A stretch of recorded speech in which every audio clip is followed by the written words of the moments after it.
जी तो student, anxiety disorders के next disorders की जानिब हम चलते हैं, जो कि है सिलेक्टिव म्यूटिज्म। सिलेक्टिव म्यूटिज्म की अगर हम डेफिनेशन की बात करते हैं तो ये ख़ास किस्म की ख़राबी होती है जिसमें कि क्लाइंट ख़ास किस्म की सोशल सिचुएशंस के अंदर जो है वो बात नहीं कर पाता। सिलेक्टिव का मतलब होता है मखसूस, जबकि म्यूटिज्म कहते हैं गूंगापन को, यानी इनएबिलिटी टू स्पीक। यानी कि कुछ ख़ास किस्म की सोशल सिचुएशंस होती हैं जिसके अंदर जो क्लाइंट होता है वो बात नहीं कर पाता। वैसे वो ठीक होता है, हर जगह बोल लेगा, हर जगह बात कर लेगा, लेकिन जब वो सोशल सिचुएशन जो है वो उसके सामने होगी स्पेसिफिक किस्म की, तो वो बात नहीं कर पाएगा। क्राइटेरिया जो हमें DSM-5 प्रोवाइड करता है वो हमें प्रोवाइड करता है क्राइटेरिया A से लेकर E तक। अकॉर्डिंग टू DSM-5 अगर हम क्राइटेरिया की बात करते हैं तो एक क्राइटेरिया हमें बताता है कि consistent failure to speak in specific social situation, यानी ख़ास किस्म की सोशल सिचुएशंस के अंदर बात करने में नाकामी, और वो नाकामी मुसलसल होती है। ठीक है, in which there is an expectations for speaking, यानी ऐसे एरियाज़ जहाँ पर ये उम्मीद की जाती है कि कोई भी फ़र्द जो है वो बोल सकता है, ऐसे एरियाज़ में बात ना कर पाना। ठीक है, despite speaking in other situations, जबकि दूसरी सिचुएशंस जो होती हैं वहाँ पे क्लाइंट जो होता है वो बात कर सकता है। क्लाइंट जो होता है इजीली जो भी पॉइंट उसको अपना किसी के आगे रखना हो वो रख पाता है, लेकिन ख़ास किस्म की स्पेशल सिचुएशंस ऐसी बन जाती हैं उसकी लाइफ में जहाँ पर वो बोलना चाहे भी तो नहीं बोल पाता। और अगर ऐसी कोई सोशल सिचुएशन किसी क्लाइंट की लाइफ में है तो इट्स मीन कि ये हमारे क्राइटेरिया A को जो है फुलफ़िल कर रहा है। क्राइटेरिया B जो है ये हमें क्या बताता है, the disturbance interferes with educational और ऑक्यूपेशनल अचीवमेंट्स और विद सोशल कम्युनिकेशन। यानी कि क्राइटेरिया B के अकॉर्डिंगली अगर हम बात करें तो ये जो आपकी डिस्टर्बेंस होगी, ठीक है, ये जो है क्लाइंट की एजुकेशनल लाइफ में, ऑक्यूपेशनल लाइफ में जो अचीवमेंट हासिल करनी हो, या जो एजुकेशनल या ऑक्यूपेशनल लाइफ होगी, सोशल कम्युनिकेशन होगी, इन तमाम एरियाज़ में डिस्टर्बेंस जो है वो क्रिएट करेगी। जी तो स्टूडेंट, हम सिलेक्टिव म्यूटिज्म के क्राइटेरिया C की बात करते हैं, जो कि हमें कहता है कि the duration of the disturbance is at least 1 month. जो डिस्टर्बेंस है जो आपको ऊपर एक्सप्लेन की गई है क्राइटेरिया A, B में, वो मैक्सिमम 1 मंथ तक लाजमी फ़र्द की लाइफ में होनी चाहिए। ठीक है, अच्छा, ब्रैकेट के अंदर इन्होंने यहाँ पर एक पॉइंट के ऊपर जो है ना हमारी तवज्जो जो है वो दिलवाई है, वो ये है कि not limited to the first month of school. अगर कोई बच्चा स्कूल जा रहा है और उसका पहला मंथ है स्कूल के अंदर, फर्स्ट मंथ है, तो उस दौरान अगर बच्चा जो है स्कूल के अंदर बात नहीं कर रहा, टीचर से नहीं बोल रहा, या स्कूल के अंदर किसी से भी बात नहीं कर रहा, तो हम उसको सिलेक्टिव म्यूटिज्म डिसऑर्डर डायग्नोज नहीं करेंगे। उसकी वजह ये है कि जब भी बच्चा किसी न्यू इन्वायरमेंट में जाता है तो उसके अटैचमेंट होने में थोड़ा टाइम लग जाता है। ठीक है, वो उस वक्त माहौल को खुद समझ रहा होता है, और फिर उसके अलावा जो है कुछ स्ट्रेसर्स होते हैं इन्वायरमेंट के, तो जिनको बच्चा फेस कर रहा होता है। तो इस वजह से मुमकिन है कि वो फर्स्ट मंथ के अंदर जो है किसी से भी बात ना करे। तो आपके पास अगर कोई भी क्लाइंट आता है जो स्कूल गोइंग है, ठीक है, तो आपको ये लाजमी बात क्लियर करनी है कि इसे किसी भी नए स्कूल या नई जगह या फिर नई क्लास में गए हुए कितने मंथ हो गए हैं। अगर उसकी ड्यूरेशन 1 मंथ है अभी एंट्री की, तो तब हम सिलेक्टिव म्यूटिज्म जो है वो डायग्नोज नहीं करेंगे। हम मैक्सिमम जो है वो 1 मंथ जो है उसको छोड़कर नेक्स्ट 1 मंथ जो है उसका वेट करेंगे। अगर नेक्स्ट 1 मंथ के अंदर प्रॉपर वे में ये जो हमारा क्राइटेरिया DSM-5 हमें प्रोवाइड कर रहा है ये फुलफिल होता है, तो हम सिलेक्टिव म्यूटिज्म जो है उस बच्चे को डायग्नोज करेंगे। नेक्स्ट क्राइटेरिया D की हम बात करते हैं, the failure to speak is not attributable to a lack of knowledge of or comfort with the spoken language required in the social situation। ये जो आपका डिसऑर्डर है इसको आप जो है किसी भी किस्म के लैक ऑफ नॉलेज की वजह से, ठीक है, कोई ख़ास किस्म की सोशल सिचुएशन है जहाँ पर कुछ ख़ास किस्म की लैंग्वेज बोली जा रही हो, उस सूरत हाल में डायग्नोज नहीं करेंगे। कहने का मतलब ये है कि बाज़ औक़ात बच्चे जो हैं इस वजह से भी नहीं किसी सिचुएशन में बात कर पाते, क्योंकि वहाँ पे जिस भी टॉपिक पर बात हो रही होती है या फिर जिस भी टॉपिक से रिलेटेड वो सोशल सिचुएशन होती है, बच्चों को उसके बारे में नॉलेज नहीं होती। या बाज़ औक़ात ऐसा होता है कि अगर हम किसी ऐसी सोशल सिचुएशन में हैं जहाँ पर बोलने वाले लोग जो वो डिफरेंट लैंग्वेज को यूज़ कर रहे हैं और वो हमारी लैंग्वेज से डिफरेंट है, तो भी बच्चे जो हैं वहाँ पे बात नहीं कर पाते। मिसाल के तौर पर अगर आप पंजाबी हैं, मतलब जो बच्चा है वो पंजाबी बोलने वाला, ठीक है, और उसको किसी ऐसी सोशल सिचुएशन का सामना हो जहाँ मौजूद लोग जो हैं वो इंग्लिश में बात कर रहे हों, तो यकीनी सी बात है कि वो बच्चा इंग्लिश नहीं बोल पाएगा। जब वो इंग्लिश नहीं बोल पाएगा तो ना तो वो किसी के सवाल का जवाब देगा और ना ही खुद उस सिचुएशन के अंदर बात करेगा। तो यहाँ पे क्राइटेरिया डी जो है वो हमें ये कहता है कि अगर कोई सोशल सिचुएशन ऐसी है, ठीक है, जहाँ पे नॉलेज की कमी हो या फिर वहाँ पे कोई लैंग्वेज का इशू आ रहा हो और बच्चा ना बोल रहा हो, तो उसको हम हरगिज़ सिलेक्टिव म्यूटिज्म के अंदर शामिल नहीं करेंगे। क्राइटेरिया ई जो है ये हमें क्या बताता है, the disturbance is not better explain by the communication disorder. बच्चों के अंदर कुछ और डिसऑर्डर्स होते हैं, ठीक है, जो कि हमारे DSM-5 में बाकायदा तौर पर न्यूरो डेवलपमेंटल डिसऑर्डर के नाम से जाने जाते हैं। उनके अंदर मौजूद होते हैं डिफरेंट किस्म के डिसऑर्डर्स, जिनमें कम्युनिकेशन डिसऑर्डर भी होता है, जिसके अंदर बच्चे को दूसरे लोगों से बात करने में मुश्किलात का सामना करना पड़ता है। तो हरगिज़ हम सिलेक्टिव म्यूटिज्म को जो है कम्युनिकेशन डिसऑर्डर और जो दूसरे बच्चों के लैंग्वेज रिलेटेड डिसऑर्डर्स हैं उनसे लिंक नहीं कर सकते।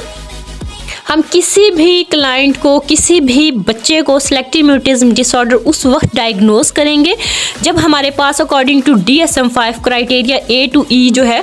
कंप्लीट होगा, ठीक है, और उसकी ड्यूरेशन 1 मंथ होगी। उम्मीद है कि आपको सिलेक्टिव म्यूटिज्म डिसऑर्डर जो है वो क्लियर हो गया होगा। अगर किसी किस्म की कोई बात जो है वो क्लियर नहीं हुई अभी तक तो वो आप मुझसे पूछ सकते हैं। जी, तो स्टूडेंट, एंजाइटी डिसऑर्डर का जो नेक्स्ट डिसऑर्डर हम पढ़ने लगे हैं वो है स्पेसिफिक फोबिया। स्पेसिफिक का मतलब होता है ख़ास किस्म का या मखसूस किस्म का। फोबिया कहते हैं खौफ को या डर को, ठीक है, यानी कि ये एक ऐसा डिसऑर्डर है जिसमें ख़ास किस्म का खौफ और ख़ास किस्म की चीज़ों से महसूस होगा, ठीक है। अकॉर्डिंग टू DSM-5 हम स्पेसिफिक फोबिया को ज़रा देखते हैं कि ये क्या होता है। स्पेसिफिक फोबिया का DSM-5 जो हमें क्राइटेरिया फ्राहम करता है वो करता है A to G। Criteria A जो है ये हमें क्या बताता है, मार्क्ड फियर और anxiety about a specific object और सिचुएशन, यानी कि ख़ास किस्म की किसी चीज़ से या फिर ख़ास किस्म की सिचुएशन से अगर क्लाइंट का फियर और एंजाइटी जो है वो शो हो, यानी कि आपके पास आने वाला जो क्लाइंट है आपको पता चल जाए किसी ख़ास किस्म की चीज़ से या ख़ास किस्म की सिचुएशन से डरता है, तो वो हमारा क्राइटेरिया A जो है उसको मुकम्मल करेगा। मिसाल के तौर पर इन्होंने दिया हुआ है हमें फ्लाइंग, यानी बाज़ लोग जो हैं उड़ने से डरते हैं, उड़ने से खौफज़दा होते हैं, हाइट्स पर जाने से खौफज़दा होते हैं। कुछ लोग जो होते हैं ख़ास किस्म की एनिमल्स जो होते हैं उनसे डर लगता है उनको, और बाज़ बच्चे जो होते हैं या लोग जो होते हैं उनको इंजेक्शन लगवाने से डर लगता है, और बाज़ लोग ऐसे होते हैं जो कि ब्लड को नहीं देख पाते, उन्हें खून देखते ही कोई ना कोई मसला हो जाता, घबराहट हो जाती है या फिर वो जो है सर चकरा के नीचे गिर जाते हैं, ठीक है। ये क्राइटेरिया A है हमारा। क्राइटेरिया B हमें क्या बताता है, द फोबिक ऑब्जेक्ट और situation almost always provokes immediate fear और एंजाइटी, यानी कि ऐसे क्लाइंट्स, ठीक है, जो आपके पास आते हैं, अगर उनको वो ख़ास किस्म का ऑब्जेक्ट दिखा दिया जाए और या फिर उन सिचुएशंस को दिखा दिया जाए या उन सिचुएशन पर लेकर जाया जाए जिनसे वो खौफज़दा हैं, तो उस ऑब्जेक्ट को देखने के बाद या उस सिचुएशन में आने के बाद एकदम से ऐसे क्लाइंट्स का जो फियर और एंजाइटी का जो लेवल होगा ना वो शदीद तरीन हो जाएगा, ठीक है, यानी काफ़ी बढ़ जाएगा। क्राइटेरिया C जो है ये हमें बताता है द फोबिक ऑब्जेक्ट और सिचुएशन इज़ एक्टिवली अवॉइडेड और इंडोर्ड विद इंटेंस फियर और एंजाइटी, यानी कि ये हमें क्या बताता है, क्राइटेरिया C ये कहता है कि जब क्लाइंट को वो स्पेशल किस्म का ऑब्जेक्ट या फिर सिचुएशन जो है उसको फेस करना पड़ता है, तो क्लाइंट उस सिचुएशन या उस ऑब्जेक्ट को फेस करने से बहुत तेज़ी से इनकार कर देता है या ख़ुद को दूर रखता है। और वो क्यों उससे इनकार करता है, दूर करने की कोशिश करता है, क्योंकि वो उसकी वजह से बहुत शदीद किस्म के फेयर या एंजाइटी का शिकार हो रहा होता है। क्राइटेरिया D की अगर बात की जाए तो द फियर और anxiety is out of proportion to the actual danger proposed by the specific object or situation, यानी कि ये जो आपका ख़ास किस्म का सब्जेक्ट ऑब्जेक्ट या फिर सिचुएशन जो है क्लाइंट के सामने जब रखी जाती है ना, तो इसकी वजह से जो फेयर और जो एंजाइटी होती है वो इतनी हाई होती है जितनी कि उस चीज़ के या उस सिचुएशन से नुकसान ना हो। मिसाल के तौर पर अगर कोई छिपकली देख लेना, खासतौर पे लड़कियों में बड़ा देखने में आता है, अगर वो छिपकली है सामने, ठीक है, वो छिपकली को देख के या काकरोच को देख के दूर से ही चीखें मारना शुरू कर देती है, जबकि वो ऑब्जेक्ट जो है, वो सिचुएशन जो है वो इतनी डेंजर नहीं है जितनी कि वो अपना फियर या एंजाइटी शो करती है औरत। ठीक है, तो यहाँ पे जो पॉइंट डी है वो हमें यही बता रहा है कि वो जो ऑब्जेक्ट होगा या वो जो सिचुएशन होगी वो इतनी फेयरफुल या फिर इतनी एंजाइटी क्रिएटर नहीं होगी जितनी के स्पेसिफिक फोबिया का जो पेशेंट होगा वो उस सिचुएशन में जो है ना फेयर और एंजाइटी को क्रिएट कर देगा। क्लियर हो गया पॉइंट जी। तो स्टूडेंट, स्पेसिफिक फोबिया डिसऑर्डर का जो क्राइटेरिया ई है ये हमें स्पेसिफिक फोबिया की ड्यूरेशन के बारे में बताता है, जो कि मैक्सिमम होनी चाहिए 6 मंथ्स या फिर इससे ज़्यादा। क्राइटेरिया एफ़ की अगर हम बात करें तो ये हमें बताता है कि ये जो आपको ऊपर सिम्टम्स बताए गए हैं, ये तमाम तर जो सिम्टम्स हैं इनकी वजह से आपको फ़र्द की सोशल, ऑक्यूपेशनल और जो दूसरे इंपॉर्टेंट लाइफ एरियाज़ हैं उन सब के अंदर इम्पेयरमेंट या डिस्ट्रेस नज़र आएगी, यानी कि उनमें ख़राबी और किसी किस्म का दबाव जो है वो दिखाई देगा। क्राइटेरिया जी की अगर हम बात करते हैं तो वो कहता है कि तमाम तर जो डिस्टर्बेंस है ये किसी न किसी मेंटल डिसऑर्डर के साथ लिंक नहीं की जा सकती। जो दूसरे मेंटल डिसऑर्डर्स हैं उनके साथ आप लिंक नहीं कर सकते। ये जो डिस्टर्बेंस आपको जब आएगी, जो आपको क्राइटेरिया ए से लेकर एफ तक बताई गई हैं, तमाम तर डिस्टर्बेंस जो है आपको स्पेसिफिक फोबिया में ही कंसीडर करनी पड़ेंगी। अगर कोई ऐसा मेंटल डिसऑर्डर है जिसके अंदर ऐसे सिम्टम्स नज़र आते हैं तो हम उसको उस डिसऑर्डर के साथ लिंक करेंगे। ठीक है, हाँ, लेकिन अगर ड्यूरेशन यही आती है 6 मंथ्स और मोर और हमारा जो स्पेसिफिक क्राइटेरिया है वो फुलफिल हो रहा होता है तो फिर हम स्पेसिफिक फोबिया जो है वो डायग्नोज कर देते हैं।